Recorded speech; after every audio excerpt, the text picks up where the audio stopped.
We often talk about investors who have cashed in on cannabis stocks. Well, Canada's economy may also cash in on the legalization of marijuana. In fact, economists at TD Bank estimate legalization could add as much as $8 billion to the economy. Derek Burleton is a vice president and the deputy chief economist at TD Bank Group. He joins us now with more on the numbers behind the cannabis craze. I saw this headline and it really caught my attention. $8 billion? Yeah, that's what the initial StatCan estimates are around, the size of the market. And it will have an impact on our growth outlook for next year. It's this legalization kicking in October. So what StatCan will do, it's two stages to adding the impact of the activity on the overall numbers.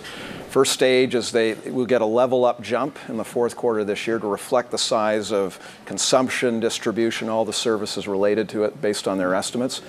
And that'll impact the growth, if you're looking at 2019 by as much as 0.2 percentage points. But that's a bit of an illusion, and I say it because of this, is that come same time next year, they're going to revise back the data because the market has always been in existence.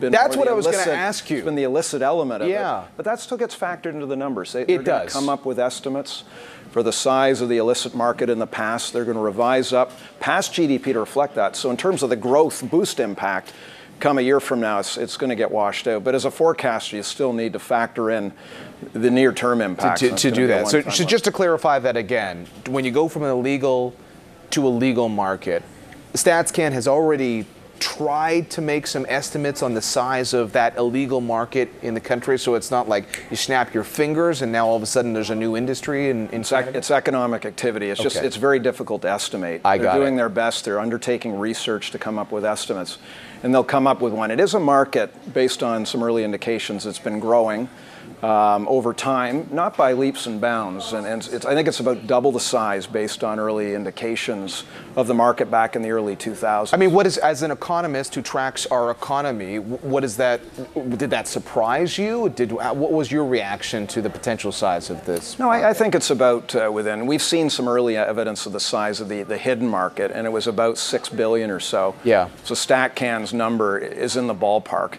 Recall that we've already seen some partial legalization, the medical use. So some of that is filtered into the numbers. And now they're just going to expand the size of the coverage and surveys to provide the most effective estimates. So when you're measuring something that boosts the economy, are we talking about consuming cannabis, selling it, transporting it from one place to another, people getting paid for marketing cannabis, like all of that? Yes, they're going to try and capture as much. I mean, it's the growing, the agricultural, so it has an impact. Like most industries, right from crop, the farm, right up until like the food industry, right up to manufacturing, processing, services related, even within financial services, the advent of ETFs and the like, to cash in on some of the investor inflows. That all gets factored into gross domestic product. Yeah. So that's going to be part of the $7 billion. Well, I'm glad you brought up all those other sectors because you guys do this in-depth research at this time of year, just looking at what are the driving factors for the Canadian economy. And it feels like we're always talking about NAFTA and what happens to the dairy industry or the auto industry. But in terms of the size of this cannabis business, like how does it stack up versus other parts of the economy, other sectors that we talk about so frequently? Yeah, I mean, it's a $1.5 trillion economy, so this is a $7 billion industry. So it's not going to compete with the auto sector in the near term, but it's still, again, it's big enough it's going to have an impact on growth. That it has the debt. Should we be having a conversation around cannabis with NAFTA right now? Some people have suggested it should be on the table with some of the other conversation pieces around. Yeah, I mean, NAFTA, I mean, so when you're looking at the overall outlook, that was the biggest reason for upgrade to Canada's outlook in 2019. We've got a 0.4 percentage point upward boost to the growth estimate for next year, going from 1.8 to 2.2, so a decent year. You take away the cannabis effect, it's running at about 2% rather for next year, so the same kind of moderate.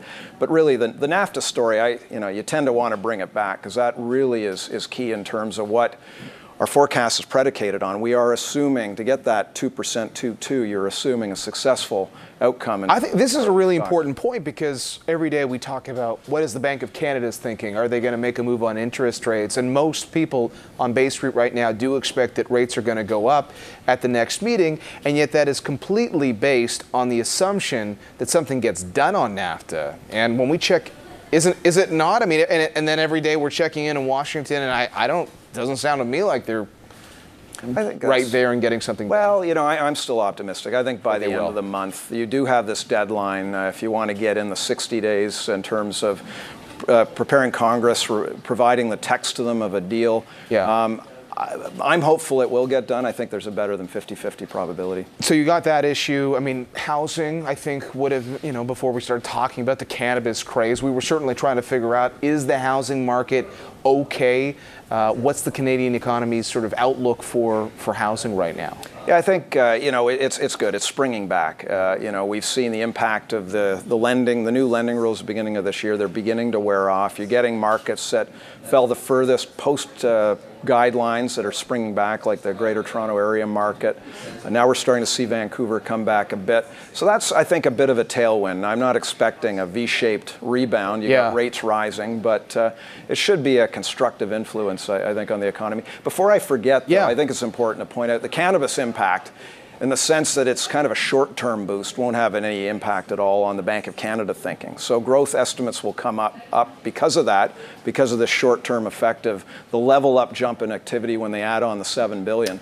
But it's not, they're going to be focusing more on housing and NAFTA. And on those kind of things. But that does raise a question. I mean, a lot of people are investing in cannabis companies because they think there's this incredible growth coming. I mean, if you guys are trying to model out how big an industry it is 5-10 years from now, do you have any sense on what it looks like, what the economic impact is longer term? Yeah, you know, I think it's fair. So we've seen a doubling in the market in the last 15 or so years. Do we get another doubling? Right. I mean, you're going to see so much innovation around consumption type products. Maybe we will. Maybe it steals from some other sectors like alcohol and the like, you know, as people shift their vices. So you know what, I don't like to straight line things, but I think it's a reasonable estimate. And in the meantime, we're going to get our heads around the shifts. How big is the illicit market? How much are we move into the sort of the regulated market, the taxable market? And I think that'll help us when we look ahead.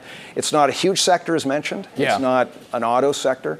So it gives us a bit of leeway that we can start getting a better understanding of what regulation, the initial legalization, what it has on growth, and whether it's just simply robbing from the illicit, or you getting outright growth in the overall consumption. Well, and then I guess all those alcohol companies are trying to figure that out too. They're crunching their own numbers. Should they be partnering with these companies? Pretty fascinating analysis, Derek. Thanks as always for breaking it down for us. John. Derek Burleton, Vice President and Deputy Chief Economist at TD Bank Group, with his outlook for the Canadian economy.